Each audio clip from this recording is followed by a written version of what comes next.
It's your girl, kiddo, do. I don't want to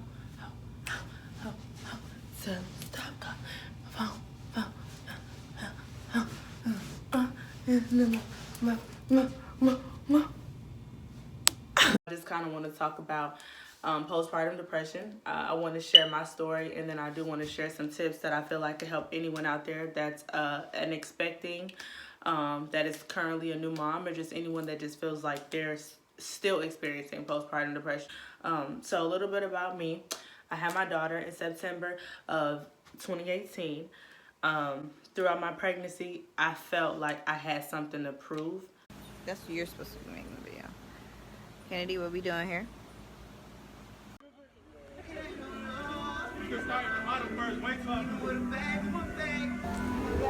Not gonna listen to what I said. Shorty said it's all hers, but thighs don't match. Just because of how my situation went with my pregnancy, just trying to beat a statistic or just necessarily caring too much about what other people had to say about raising a kid as a single black mom. Like, you don't want to become that statistic. You don't want to raise this kid by yourself. Nah, you don't want to miss party. You don't want to miss going out. Oh my God, you're so young. You sure you don't have a baby? You're a baby.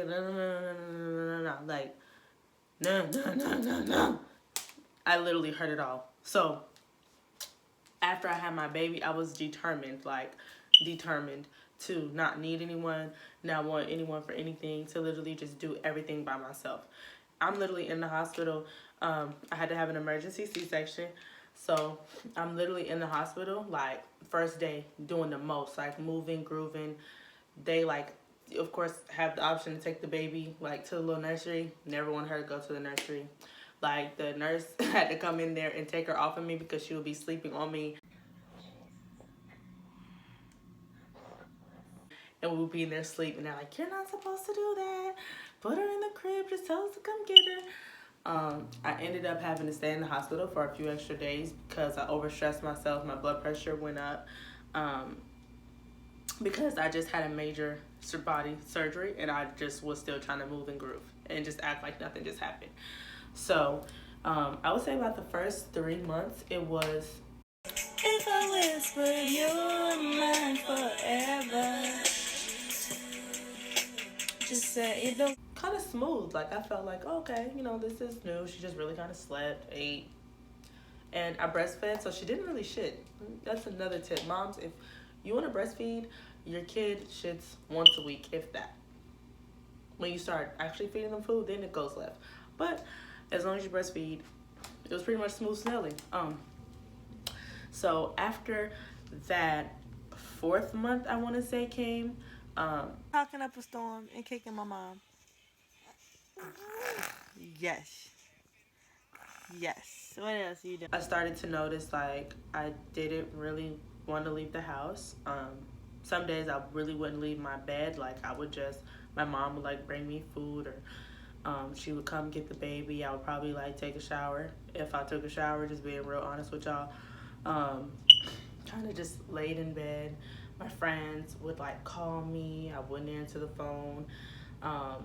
I just started kind of, like, detaching myself because it started to settle in, like, wow, I really have a baby. Like, wow, this is really my daughter. Like, wow, I really have a human that I have to take care of every day. Like, the new cute baby mom, like, vibe started to wear off. Like, one thing I can also say is your true friends are gonna outshine once you actually have a kid. Like, they say when you go to college, no, have a child, have your priorities change, have the things that you can and can't do change, and you will really see.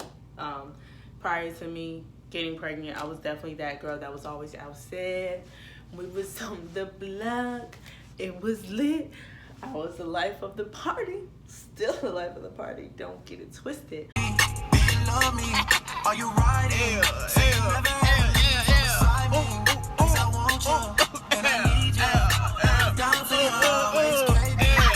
But I was definitely the girl that was always outside. So becoming a woman, like having to grow up, having responsibilities, having to know that I have to be consistent in doing stuff because I now have a human life to take care of. That was a big shift for me. That was a big, like, whoa, like, what's going on? And then to even just make matters worse, me and my our relationship was hell. Like, it was hell. Like, a lot of hurt. You know what I'm saying? Hurt people hurt people. I put on a facade on the internet for sure. Like, definitely was like, oh, you're not about to see me down. I'm about to be really smiling, really looking happy, really this, but it just wasn't what I felt deep down inside. Like, I didn't really feel like those pictures I was posting. I didn't really feel like all that motivational stuff that I was posting. I was really forcing myself because I felt like people were watching. Like, people were looking, like, where is she at? What is she doing? What's going on? So the pressure to really make someone else feel like I was okay was a lot of the reason why I kind of posted everything that I did post. Looking back on when I initially had her and I was doing all that stuff, I think mentally it kind of helped keep me strong, even though I was faking it. At some point I felt like I really wanted to do that. I really wanted to get there, but initially it wasn't like that for me. Having someone like mentally like fuck with you every day, I had to learn how to block that noise out. It was hard. Like, I would find myself arguing 8 hours straight in a text message, like back and forth, back and forth, back and forth. And then I would just look and a whole day has passed and I gave so much energy to where I'm literally just exhausted. Like, I started to feel how this person was telling me, you know what I'm saying? I started to feel that way. I started to take in those thoughts and really believe, like, you are this person that they are making you out to be. So I felt like that sent me in an even deeper end. I stopped taking care of myself. I stopped doing my hair. Eventually, I just went and chopped all my hair off. I got my hair is about to be gone. Oh, it's never a right time to say goodbye.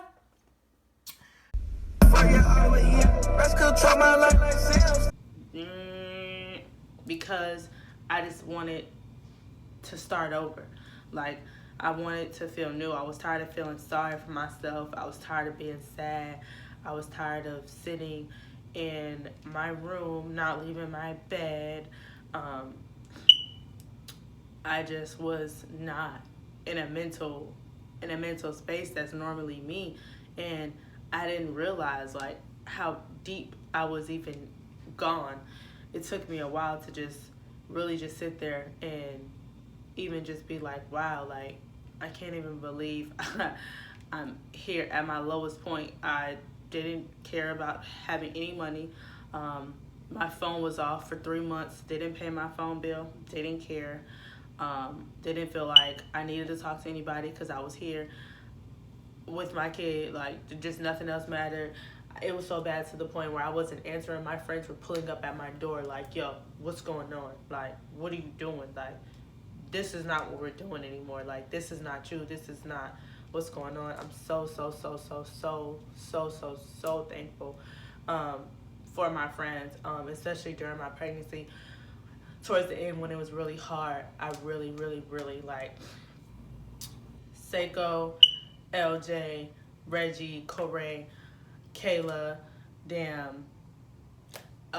Larita, Annie, Nico, Takai, Aaliyah, just everybody. Y'all don't even know. If I didn't say your name, please don't be offended. I just can't think right now.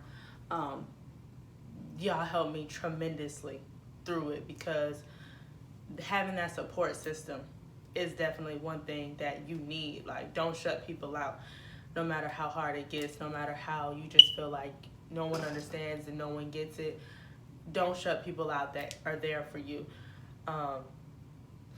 especially when you really needed somebody and you didn't even have to ask, they were there. And those were my people. Like, I didn't even have to ask. It was taken care of.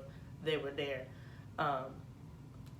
Trinidad, Takara, because I know certain people gonna damn kill me if I don't say their name. So let me just throw your name out there. Drea. Please don't kill me, y'all. My brain is mush right now, and I don't feel like I done started this video over about 30 times. I ain't recording no more. We just gonna post this one, and that's it.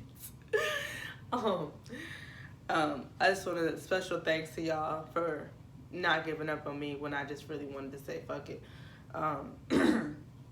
But all in all, to even just discuss, I could go on and on about how, like, I even get asked to this day how, like, women commend me, like, yo, especially the ones who know, like, Kenadi, how did you do it? Like, how did you do it? I don't know how I did it, really. Like, I really don't know, but I'm thankful to know that I overcame it and that it is possible to overcome. I feel like we have a lot of pressure on us through, like, society and wanting to just be super. Like, when you become a mom, it's like you have to become a fucking superhuman or you suck. Like, the pressure is on. Like, are you with your kid all the time? Are you teaching your kid, oh, how fast this kid is doing this? Oh, she's doing that or she's doing this. It's just so many different pressures of outside things that just shouldn't matter. As long as you know that you're doing the best that you can do and you're doing everything in your power to do what you need to do, just know, like, it's going to be okay. It's a learning process. It's a life-changing process. It is something that it's life-changing. That's really another word I can't even think about to, like, describe it. Like, it's a life-changing situation that you're going through. Like, your body's literally going through a huge change, or you're giving life. Like, you're giving someone life. You're becoming a fucking mom. Like, that's just even phenomenal to even say, you're a fucking mom. Like, you grew this person inside of you for 9 to 10 months. Like, you baked, you pushed, you got it cut out of you, you did whatever. So the pressure and just being perfect is so heavy on your shoulders. Like, it will send you spiraling. It will. But you can't let it. So some things that I now know that I wish I knew then: get help. Don't be afraid to ask for help. The worst somebody could say is no. But don't be afraid to show that you're vulnerable in being able to ask for help. Don't feel ashamed that you should be able to do everything and not want to ask anybody for help. I feel like also it's okay if you're not with your child's father. People make you feel like you need to be in that situation. If that situation is causing you more pain than it is causing you help, you need to let that situation go. And I mean that in the nicest way possible. Heartbreak sucks, yes, but being sad for a lifetime sucks even more. And I'll be the first to tell you that. Don't stay stuck in a situation because of a kid. It's the worst thing you could do for not only yourself, but ultimately that child. You need to be in your happiest form to give the best love to your child. If whoever makes you happy, it just so happens to not be their father, your child needs to see that kind of love. They don't need to see the kind of love just because this is their biological seed. Personal development was something that really helped me. I watched the same YouTube video by Lisa Nichols every day for like 2 months. Every day. Just over and over again. Learning how to love myself. Learning how to fall in love with the best version of me. Learning how to become the best version of me. At first I thought, what? Self-development, like, it's fucking weird. People listening to fucking videos of people talking about positive shit, weird. Reading books on positive, you're weird. I thought all that shit was lame. I thought it was weird. It was uncomfortable at first for me, but I just was like, okay, your way isn't working, so now we have to try a different way so we can really see if it works. I did a lot of personal development. My library now, I really enjoy reading. I never really thought I would before then. I like to read poetry and I like to read a lot of love books. I like to read a lot of quotes. Those videos really helped. Um, getting off my phone. That was a big thing for me too. Because the first thing I used to do was just run, jump, scream. Like I couldn't do anything without my cell phone. Always in it, always on Instagram, always on Twitter, always trying to see what's going on, what this guy going on. That did not feed my focus at all. It wasn't feeding where I wanted to be. The type of mindset that I was trying to get in, because I mean, come on now, we all get on Instagram and we all be feeling like, hold on, I don't have that, or just like subconsciously, oh, like, dang, she 23, like I feel like I should be doing that, just feeling like you should be in somebody else's shoes. But just know you are exactly where you're supposed to be right now in this moment, and it's either a lesson or a blessing, and you're gonna figure it out along the way. Going outside was a good thing for me. Just breathing like fresh air, walking slowly, exercise. Definitely like the frustrations, it helps. Just being around other people kind of helped. Getting out of the house definitely helped, because just sitting in the house all day will also send you into a depression. Just kind of figuring out you again. I feel like that really helped me, because I became a different person once I became a mom, and just getting to know her and being comfortable with now who she is now, versus like fighting to not be who people expected me to be, and really owning who I am now as a woman, and being proud of who I am now as a woman, and being okay with who I am now as a woman, and understanding that there's no manual to this mom shit. There's no right and wrong. There's no yes and no. It's all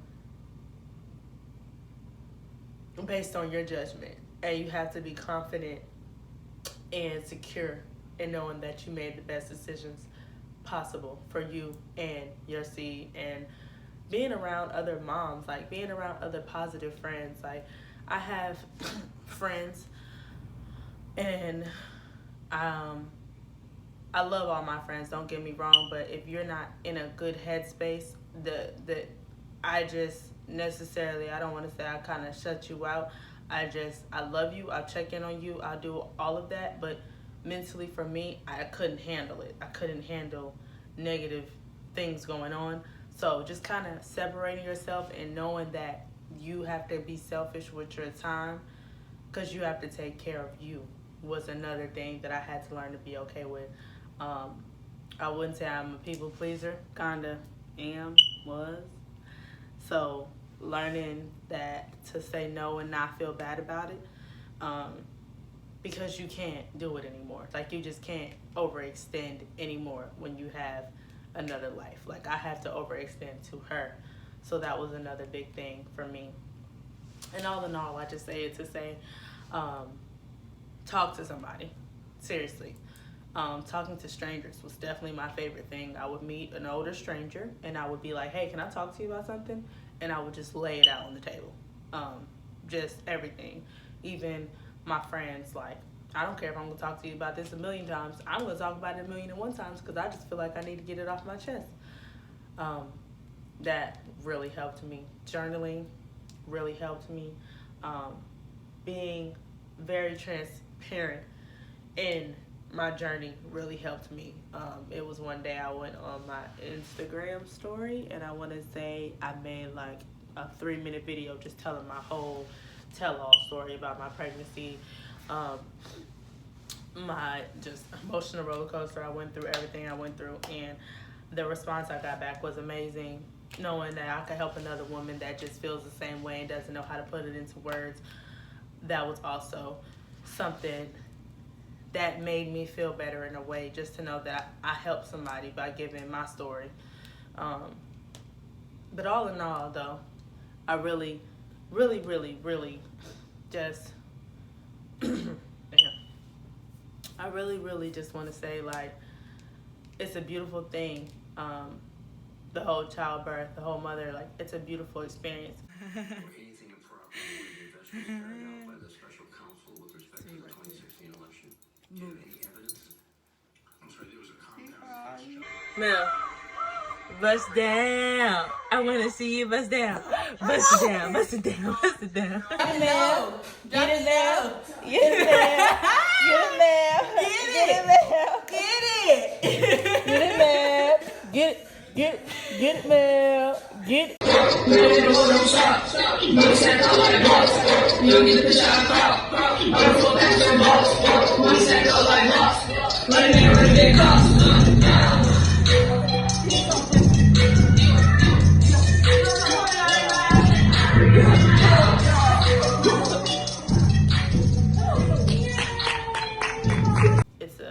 It's an experience I'll never take for granted. I finally understand my mom now when she wants to kill me for being a smart ass when I was a teenager. Love you, Mom. You're doing great. You're doing amazing. You're doing everything that you need to be doing. Don't be so hard on yourself. Don't put so much pressure on yourself to be perfect. Be perfect in your eyes. Be perfect in your kids' eyes. Be the best mom that you know how to be. And don't be afraid to get help. Seriously, that's the major takeaway that I would say. If you don't take away anything else from this video, do not be afraid to get help. Do not be afraid to talk to people. It literally takes a village to raise a kid. That's not even just one of the cliche sayings. It takes a village. It takes a village. So don't shut people out. Don't be afraid to ask for help. Don't be afraid to take time for you. If people don't understand that, don't feel bad about it, because you deserve it and you need that mental break. You have to make sure all of this in here is together so you can make sure all of this in here is together. But thank you guys for watching. Subscribe. Leave a comment. Follow me on my social media. Let's interact. Let's chat, honey. Let's chat. I love chatting. I'm a chatterbox. Chatterbox, Kendo. Let's chatter.